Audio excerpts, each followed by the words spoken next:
Formula ఈని కలగాపులగం చేసి వాడుతున్నారు. దయచేసి అందుకే మీకు వివరంగా చెప్తాను. ఫార్ములా 1, 2, 3, 4 అవేమో regular internal combustion engines, ice engines అంటారు వాటితో జరిగే రేసులు. ఫార్ములా ఈ అంటే ఎలక్ట్రిక్ వాహనాలతో జరిగే రేసు ఫార్ములా ఈ. ఇవన్నీ కూడా FIA కిందికి వస్తాయి, ఫెడరేషన్ ఆఫ్ ఇంటర్నేషనల్ ఆటోమొబైల్స్ అని, దాని కిందికి వస్తాయి.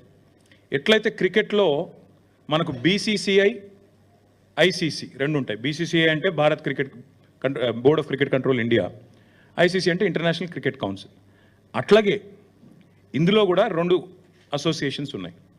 ఒకటి FMSCI, federation of motor sports clubs India, same BCCI మాదిరిగా ఇండియాలో ఒకటి ఉంది. అదే మాదిరిగా మళ్ళీ ఇంటర్నేషనల్గా FIA, ఫెడరేషన్ ఇంటర్నేషనల్ ఆటోమొబైల్. ఆ FIA అనేది ఎపెక్స్ బాడీ, దాని కిందనే F1, F2, F3, F4, FE అంటే ఫార్ములా ఈ. ఈ రేస్లన్నీ కూడా వాళ్ళ కిందనే నడుస్తాయి. ఎప్పుడైతే చంద్రబాబు నాయుడు గారు 2001, 2, 3 ఆ ప్రాంతంలో ఈ బర్నీ ఎకెల్స్టోన్ అని ఆయన ఫార్ములా 1 యొక్క CEO ఆయనని కలిసి మీరు హైదరాబాద్కి రండి, మీరు ఇక్కడ రేస్ పెట్టడానికి కావాల్సిన ఏర్పాట్లు నేను చేస్తాను ప్రభుత్వ పరంగా అని ప్రయత్నం ప్రారంభించారు. కానీ దురదృష్టం ఆ ప్రయత్నం ఫలవంతం కాలేదు, ఫర్ వాట్ ఎవర్ రీజన్. అప్పటికి చంద్రబాబు నాయుడు గారు 2004లో ఓడిపోయారు, అది కూడా ఒక కారణం కావచ్చు. కానీ చంద్రబాబు నాయుడు గారు ఓడిపోక ముందే ఆయన ప్రభుత్వంలో ఉండంగానే ఇవాళ గోపన్పల్లి, మనకిప్పుడు ఫైనాన్షియల్ డిస్ట్రిక్ట్ పక్కనే ఉన్న ప్రాంతం గోపన్పల్లి, అక్కడ 580 ఎకరాల భూసేకరణకు నోటీసులు కూడా ఆనాడు ప్రభుత్వం ఇవ్వడం జరిగింది రెవెన్యూ డిపార్ట్మెంట్ ద్వారా. దేనికి?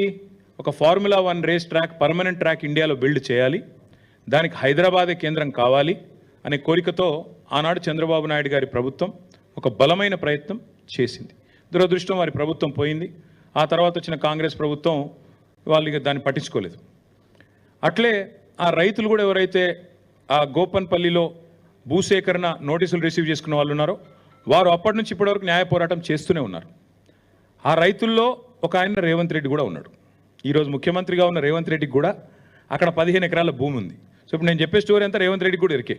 ఆయన గుంజుకున్నాడా లేకపోతే నిజంగానే రిజిస్టర్ చేసుకున్నాడా అది నాకు ఎరకలేదు. కానీ గోపన్పల్లిలో భూమి ఉందని ఆయన అఫిడవిట్లో కూడా చూపెట్టిండు. ఎలక్షన్ అఫిడవిట్లో కూడా రేవంత్ రెడ్డి గారి ఎలక్షన్ అఫిడవిట్లో కూడా నాకు 15 ఎకరాల భూమి గోపన్పల్లిలో ఎక్కడైతే ఫార్ములా 1 కోసం ఆనాటి అప్పటి తెలుగుదేశం ప్రభుత్వం భూసేకరణ నోటీసులు ఇచ్చిందో అందులో నాకు కూడా ఉన్నది అని చెప్పి రేవంత్ రెడ్డి గారు కూడా అఫిడవిట్లో, ఎలక్షన్ అఫిడవిట్లో కూడా మొన్న 2023 ఎలక్షన్ అఫిడవిట్లో కూడా డిక్లేర్ చేశారు.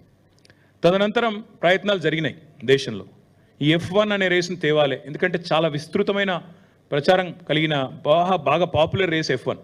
దాని చుట్టూ మర్చెండైజింగు, దాని చుట్టూ కొన్ని సిటీల యొక్క గ్రోతే దాని చుట్టూ. మొనాకో అనే ఒక సిటీ ఉంటుంది, ఒక కంట్రీ కమ్ సిటీ. అది మొనాకోలో దగ్గర గ్రాండ్ ప్రీ వరల్డ్ ఫేమస్. అక్కడ పెద్ద పెద్ద వాళ్ళు ప్రపంచంలో ఉండే బిలియనీర్లు అందరూ దిగుతారు. అసలు ఆ మొనాకో అనే సిటీ వెలుగులోకి వచ్చిందే ఈ ఫార్ములా 1 రేస్ వల్ల. అట్లా ఒక ఫార్ములా 1 రేస్ని ప్రపంచవ్యాప్తంగా ఒక అంచనా ప్రకారం 200 కోట్ల పైచిలకు మంది చూస్తారు. 2 బిలియన్ ప్లస్ పీపుల్ చూస్తారు. అంత popular racing formula 1 racing. So మన దేశంలో కూడా ప్రయత్నాలు జరిగి చివరికి ఉత్తరప్రదేశ్లో అప్పుడు JP గ్రూప్ అని ఉండేది, ఇప్పుడు కూడా ఉన్నట్టుంది, జయప్రకాష్ గ్రూప్. నోయిడాలో వారు ఒక ట్రాక్ కట్టారు, పెద్ద ట్రాక్ కట్టి ఆ ట్రాక్లో ఫార్ములా 1 వాళ్ళని ఒప్పించి మొత్తానికి ఉత్తరప్రదేశ్ నోయిడాలో డబ్బులు మేము పెడతాము అని చెప్పి 1700 కోట్ల రూపాయలు ఖర్చు చేసి, ఇది ఎప్పుడు నేను చెప్పేది 2009-10 ఆ ప్రాంతంలో 1700 కోట్ల రూపాయలు ఖర్చు చేసి ఆనాడు 2009, 10, 11. ఎందుకంటే ఒక రేస్ అనేది ఒక సంవత్సరం కోసం జరగదు. రేస్ అనేది ఎప్పుడైనా కూడా ఒక 4 సంవత్సరాలు 3 సంవత్సరాలు సైనింగే. ఎందుకంటే ఒకటేసారి అట్లా వచ్చి ఇట్లా రేస్ చేసి వెళ్ళిపోవడానికి కాదు, ఉండదు. డెఫినెట్గా ఒకసారి దాన్ని ఏమంటారు క్యాలెండర్లోకి రావాలి, ప్రచారం జరగాలి. ఇప్పుడు నేను చెప్పాను అబుదాబి గ్రాండ్ ప్రీ ఉంటుంది, లాస్ వేగస్లో ఉంటుంది, తర్వాత సౌపాలోలో ఉంటుంది. ఇట్లా క్యాలెండర్ ఉంటుంది అనమాట. 12 నెలల్లో ప్రతి 2వ శనివారం ఇది ఉంటుంది రేసు. అవన్నీ ముందే డిసైడ్ అయ్యి ఉంటాయి ఎక్కడెక్కడ రేస్ జరుగుతుంది అని చెప్తే మోటార్ స్పోర్ట్స్ ఎంతూజియాస్ అందరూ కూడా అయితే టీవీలో చూడడమో లేదా టికెట్లు కొనుక్కొని అక్కడ పోయి రేస్ చూడడమో ప్రత్యక్షంగా ఇవన్నీ జరుగుతూ ఉంటాయి. సో అట్లా ఉత్తరప్రదేశ్కి మొత్తానికి వాళ్ళు పట్టుకొచ్చారు, JP గ్రూప్ వాళ్ళు పట్టుకొచ్చినారు. 3 సంవత్సరాలు జరిగింది race, 9, 10, 11. For whatever reason 3 సంవత్సరాల తర్వాత వాళ్ళకు ఫార్ములా 1 వాళ్ళు ఇక మళ్ళీ మేము రాము ఇండియాకి అని చెప్పి క్యాన్సిల్ చేసుకొని 11 తర్వాత వాళ్ళు వెళ్ళిపోయినారు. రీజన్స్ నాకు తెలియదు. కానీ దాదాపు అప్పట్లో జేపీ గ్రూపు, అక్కడ ఉత్తరప్రదేశ్ ప్రభుత్వము అందరూ కలిసి ఖర్చు పెట్టిన అమౌంట్ 1500 నుంచి 1700 కోట్లు, 1500 నుంచి 1700 కోట్ల రూపాయలు ఆ రేస్ నిర్వహణ కోసం ఖర్చు పెట్టారు. సరే, అందులో కొంత రెవెన్యూ కూడా వచ్చి ఉంటుంది, వచ్చిన వాళ్ళు చూడడానికి, స్పాన్సర్స్, దానికి దీనికి కొంత రెవెన్యూ కూడా వచ్చి ఉంటుంది. తర్వాత ఇంకా మళ్ళీ భారతదేశంలో మోటార్ స్పోర్ట్స్ రేసులు ఆ స్థాయిలో ఎన్నడూ జరగలేదు, చిన్న చిన్నవి జరుగుతుంటాయి. ఫార్ములా 4 రేస్ అని మొన్ననే చెన్నైలో జరిగింది. నిన్నగాక మొన్న మీరు చూసింటారు, అమిత్ షా గారు జమ్మూ కాశ్మీర్లో ఫార్ములా 4 రేస్ జరిగింది, ఇది గర్వకారణం భారతదేశానికి అని కూడా మొన్ననే ట్వీట్ చేశారు, చూసింటారు మీరు. అట్లాగే చెన్నైలో మొన్ననే అక్కడి ప్రభుత్వం, స్టాలిన్ గారు, వారి కుమారుడు డిప్యూటీ సీఎం ఉదయ్ స్టాలిన్ 42 కోట్లు ప్రభుత్వం నుంచి ఖర్చు పెట్టి ఫార్ములా 4 రేస్.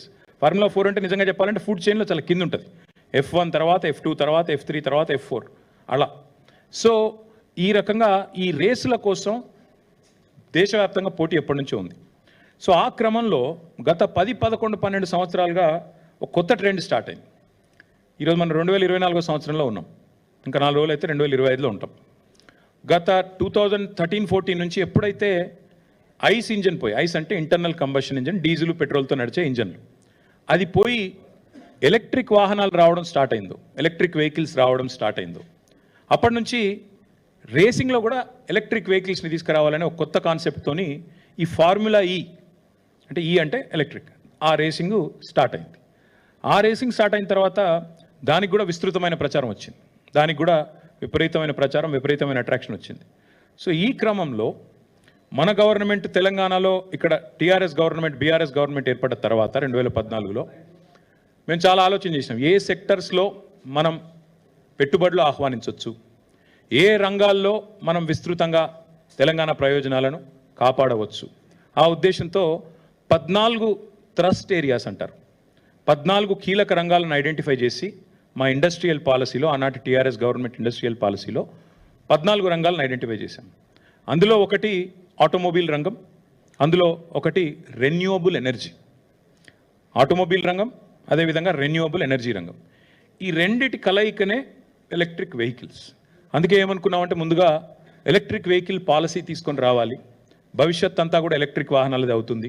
ప్రజలు ఈ కాలుష్యంతో సతమతం అవుతూ ఉన్నారు, ముఖ్యంగా ఈ వెహిక్యులర్ పొల్యూషన్ ఏదైతే ఉందో మనం చూస్తూ ఉంటాం. ఎప్పుడైనా బండి మీద పోతుంటే ముంగట బస్సు గుప్పమని ముఖం మీద పొగొడితే ముఖం అంతా మసైపోతుంది. కాబట్టి భవిష్యత్ అంతా ఎలక్ట్రిక్ వాహనాలదే, ఎలక్ట్రిక్ బస్సులు కానీ ఎలక్ట్రిక్ కార్లు కానీ బహుళ ప్రాచుర్యం పొందుతాయి. ఇవి భవిష్యత్తులో ఫార్ములా 1 ఉండకపోవచ్చు, ఉంటే గింటే మళ్ళీ ఫార్ములా ఈ రేసే ఉంటుందని చెప్పి మనం ఈ క్రమంలో, అంటే మళ్ళీ ఒక ఎగ్జాంపుల్ చెప్తా ఉన్నా, అది కూడా చంద్రబాబు నాయుడు గారు చెప్తా ఉన్నా. చంద్రబాబు నాయుడు గారు ముఖ్యమంత్రిగా ఉన్నప్పుడు 2001లో జినోమ్ వ్యాలీ అని ఒకటి పెట్టారు, షామీర్పేట దగ్గర, తుర్కపల్లి దగ్గర పెడితే ఈరోజు ఆ జినోమ్ వ్యాలీ నుంచి ప్రపంచవ్యాప్తంగా మనకి వ్యాక్సిన్ల ఉత్పత్తికి అదొక కేంద్రమైంది, ఒక హబ్ అయింది. అంటే మొక్క ఒకరు నాటొచ్చు, విత్తనం ఒకరు పెట్టొచ్చు, కానీ దాని ఫలాలు అల్టిమేట్గా భవిష్యత్ తరాలకు అందుతాయి. అట్లా ముందు చూపుతో కొన్ని కార్యక్రమాలు ప్రభుత్వాలు చేయాలి, చేస్తాయి. బుద్ధున్న ప్రభుత్వం అంటే చేస్తుంది.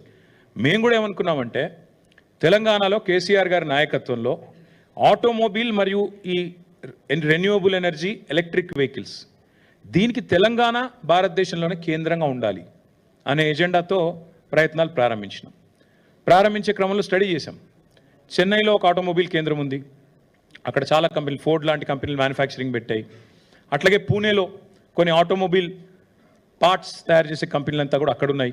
మరి మనం ఏం చేయొచ్చు అని ఆలోచించినప్పుడు, మనకు సముద్ర తీరం లేదు, ఈకోసిస్టమ్ లేదు, మరి ఏం చేయాలి అని ఆలోచించి ఎలక్ట్రిక్ వాహనాలను బలంగా ప్రోత్సహిద్దాం, వాటికి సంబంధించిన మొత్తం ఈకోసిస్టమ్, అంతా ఇక్కడే డెవలప్ చేద్దామన్న ఎజెండాతో ఆ క్రమంలో హైదరాబాద్కి ప్రాచుర్యం రావడానికి, హైదరాబాద్ని ప్రపంచ పటంలో electric enthusiast, electric vehicle enthusiast దృష్టిలో పెట్టడానికే ఫార్ములా ఈ రేస్ వాళ్ళని అప్రోచ్ అయిన తర్వాత జరిగింది ఏంటి అంటే, మీకు ఒకసారి సీక్వెన్స్ చెప్తాను.